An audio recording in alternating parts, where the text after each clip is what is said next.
जय हिंद दोस्तों, स्वागत है आपका हमारे YouTube चैनल पर। दोस्तों, फाइनेंशियल ईयर 22-23 यानी असेसमेंट ईयर 23-24 की इनकम टैक्स रिटर्न भरने से पहले बहुत सारे लोगों के ये डाउट रहते हैं, क्वेरी रहती है कि सर हमें कौन सा ITR का फॉर्म भरना है।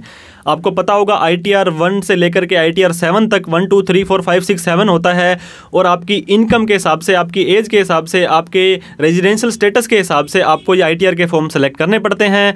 वैसे तो दोस्तों इनकम टैक्स डिपार्टमेंट ने ITR, एक सिंगल ITR का फॉर्म है, वो अभी बजट के अंदर अनाउंस किया था, लेकिन ये ITR का फॉर्म इस साल के लिए एप्लीकेबल नहीं होगा। इस साल आपको 1 से लेकर 7 तक ही ITR जो फॉर्म है उनके अंदर से सेलेक्ट करना पड़ेगा और नेक्स्ट साल के लिए हो सकता है दोस्तों कि आपका जो ITR का फॉर्म है वो सिंगल ITR का फॉर्म हो जाए। तो दोस्तों इस वीडियो के अंदर हम आपको बताएंगे कौन सा ITR का फॉर्म है आपके ऊपर एप्लीकेबल होता है। अगर आपकी किस तरह की इनकम है, आपको बिल्कुल करेक्ट और एग्जैक्ट ITR का फॉर्म भरना है ताकि इन फ्यूचर में इनकम टैक्स डिपार्टमेंट से आपको किसी दिक्कत का सामना ना करना पड़े। आपका ITR का जो दोस्तों प्रोसेसिंग है वो बहुत ही ईजिली हो जाए। आपका जो ITR में अगर कोई रिफंड मांगा है तो वो टाइम से आपका रिफंड आ जाए। तो इसके साथ में ही दोस्तों ITR आपको किसी टैक्स प्रोफेशनल की भी हेल्प लेनी है। अगर आपने कोई ऐसे कॉम्प्लिकेशंस हैं आपके ITR के अंदर तो आप गलत भरने की बजाय किसी की हेल्प लेकर के ITR भरें और बिल्कुल सही और एग्जैक्ट करेक्ट ITR का फॉर्म भरें। तो कौन कौन से ITR के फॉर्म होते हैं और किसको कौन सा फॉर्म भरना है वो इस वीडियो में आपके सारे डाउट क्लियर होने वाले हैं। तो देर ना करते हुए चलिए दोस्तों वीडियो को स्टार्ट करते हैं।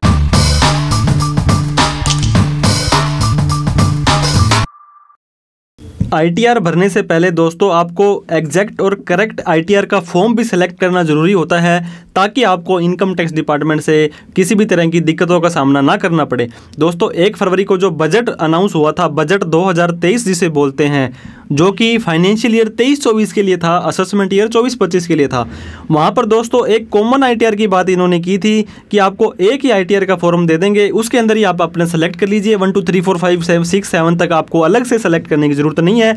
लेकिन दोस्तों ऐसा कुछ भी नहीं हुआ है इस फाइनेंशियल ईयर के अंदर। यहाँ पे हमें मैनुअल ही सेलेक्ट करना पड़ेगा कि कौन सी ITR का फॉर्म हम भरना चाहते हैं। वो हो सकता है अगले साल के लिए हो जाए, लेकिन जो फाइनेंशियल ईयर हमारा दोस्तों अभी 22-23 ख़त्म हुआ है, जिसे कि असेसमेंट ईयर 23-24 भी बोलते हैं, इसके लिए दोस्तों आपका जो फॉर्म है वो हमें सेलेक्ट करना पड़ेगा। तो आपके डाउट क्लियर करने के लिए हमने इस वीडियो को बनाया है ताकि आपका कोई डाउट ना रहे। दोस्तों आपको ITR फाइल भरनी ज़रूरी है।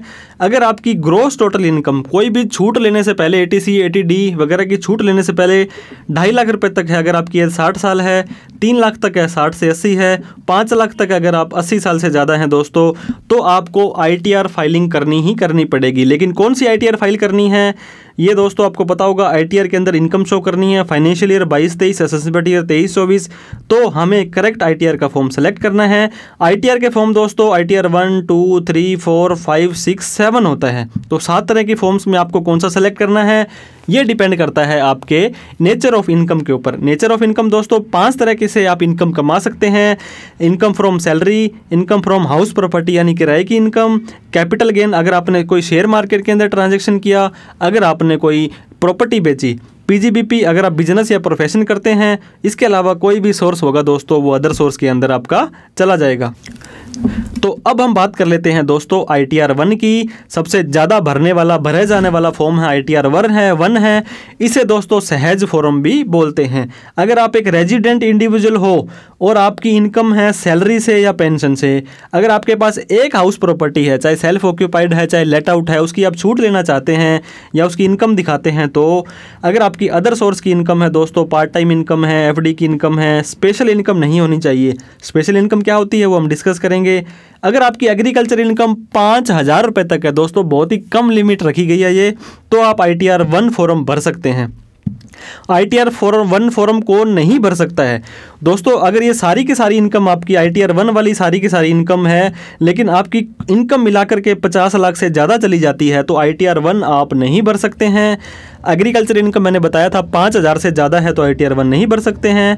कैपिटल गेन, शेयर मार्केट के अंदर कोई लेन देन किया, कोई प्रॉपर्टी बेची, तो ITR 1 नहीं भर सकते हैं। कोई बिजनेस वाला नहीं भर सकता है। एक से ज़्यादा अगर आपके पास मकान है तो आप नहीं भर सकते हैं। अगर आप किसी कंपनी में डायरेक्टर हैं तो आप नहीं भर सकते हैं। अगर आपने अनलिस्टेड इक्विटी शेयर में कोई पैसा लगा रखा है, अगर आपके पास कोई एसेट है आउटसाइड इंडिया के अंदर कोई हिस्सा है, अगर आप रेजिडेंट नहीं है, नॉट ऑर्डिनरी रेजिडेंट हैं या नॉन रेजिडेंट हैं, तो आपको ITR 1 नहीं भर सकते हैं दोस्तों। अगर आपके फॉरेन में कोई एसेट है, अगर दोस्तों क्लबिंग ऑफ इनकम टैक्स का सेक्शन 64 बोलता है कि आपने अपनी छोटे बच्चे, माइनर चाइल्ड या स्पाउस के नाम कोई इन्वेस्टमेंट कर दी, तो वो सारी की सारी इनकम आपकी इनकम मानी जाएगी, तब भी आप ITR 1 नहीं भर पाएंगे। अब हम ITR 2 की बात कर लेते हैं दोस्तों। सबसे पहले तो मैंने आपको बताया था ITR 1 के अंदर salary, house property, other source की इनकम है। एक से ज़्यादा मकान है आपके पास में, एक मकान है तो ITR 1, एक से ज़्यादा मकान है तो ITR 2, सैलरी और आपकी पेंशन की इनकम अगर आती है तो ITR 2 आप भर सकते हैं। इनकम फ्रॉम अदर सोर्स के अंदर तो ITR 1 है, लेकिन स्पेशल इनकम की बात करी थी। अगर कोई लॉटरी, हॉर्स रेस या कोई ऐसी इनकम कमाते हो दोस्तों आप, तो ITR 2 आपको भरनी पड़ेगी। इसके साथ में दोस्तों सारी की सारी इनकम आपकी ITR 1 वाली है, लेकिन आपकी इनकम 50 लाख से ज़्यादा चली जाती है तो ITR 1 की जगह आपको ITR 2 भरनी पड़ेगी। दोस्तों अगर आप किसी कंपनी में डायरेक्टर हैं, अगर आपने अनलिस्टेड इक्विटी शेयर होल्ड करे हैं, अगर आप रेजिडेंट नहीं हैं, आप अगर रेजिडेंट इंडिविजुअल नहीं है, आप नॉन रेजिडेंट हैं, अगर आपने कैपिटल मार्केट में, शेयर मार्केट के अंदर long term, short term income कमाई, कोई प्रॉपर्टी बेची, तो ITR 2 भरनी पड़ेगी आपको। फॉरेन के अंदर कोई एसेट है, एग्रीकल्चर की इनकम 5,000 से अगर आपकी ज़्यादा आ रही है तो ITR 2 आप भर सकते हैं, भरनी पड़ेगी, भर कह सकते हैं। अगर आपकी क्लबिंग ऑफ इनकम है दोस्तों, किसी और की इनकम आपकी इनकम में जुड़नी होती है, सेक्शन 64 मैंने बताया था, तो ITR 1 की जगह आपको ITR 2 भरनी पड़ेगी। ITR 2 आप नहीं भर सकते हैं। अगर आप बिजनेस की इनकम है तो आप ITR 2 नहीं भर सकते हैं। ITR 3 से पहले दोस्तों मैं ITR 4 के बारे में बात करूंगा।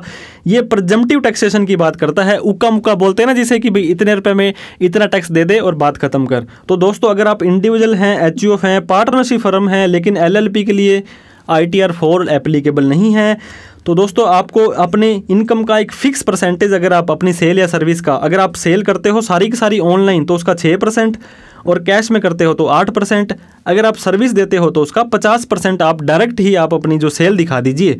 फॉर एग्जांपल अगर आपकी 50 लाख रुपए की सेल हुई और सारी की सारी कैश में हुई तो उसका 8% आप नेट प्रॉफिट जो होता है 4 लाख रुपए दिखा दीजिए, और आप ITR 4 भर के, तो आप डिटेल के अंदर मतलब ना जाइए, आप समरी टाइप से हमें दे दीजिए, हम ज़्यादा डिटेल आपसे नहीं मांगेंगे। वहीं अगर आप doctor, lawyer, engineer, chartered accountant हो तो आपको अपनी रिसीट का 50%, 10 लाख रुपए की रिसीट आई तो उसका 5 लाख रुपए नेट प्रॉफिट दिखा दो, हम आपसे ज़्यादा कुछ भी नहीं पूछेंगे।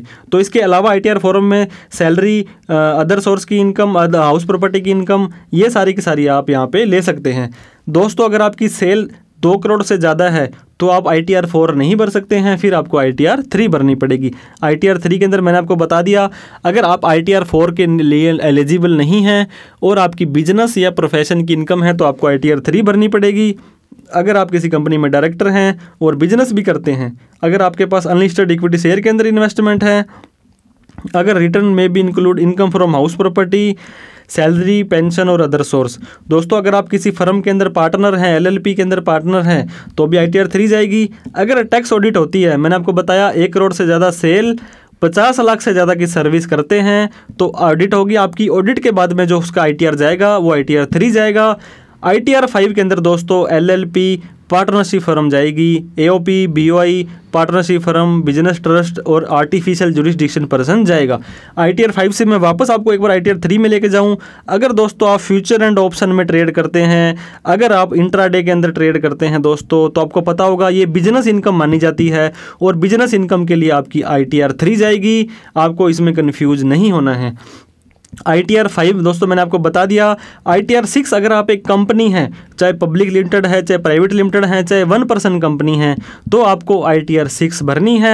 ITR 7 भरनी होती है चैरिटेबल, रिलीजियस ट्रस्ट, ऐसी संस्थाएं जो सेक्शन 80G में रजिस्टर्ड हैं, और भी एग्जम्पशंस की, छूट्स की जो सेक्शंस होती है सेक्शन 35, 23C, उनके अंदर अगर आप रजिस्टर्ड हो तो आपको ITR 7 भरनी है। इसके बाद में मैं बता दूं दोस्तों, आप ITR जैसे ही भर देते हैं और उस ITR को हैंड टू हैंड वेरीफाई नहीं करते हैं, नेट बैंकिंग से, आधार OTP से, EVC से और डीमैट अकाउंट से, बैंक अकाउंट से, तो दोस्तों आपको जो ITR का फॉर्म निकलेगा वो ITR V निकलेगा।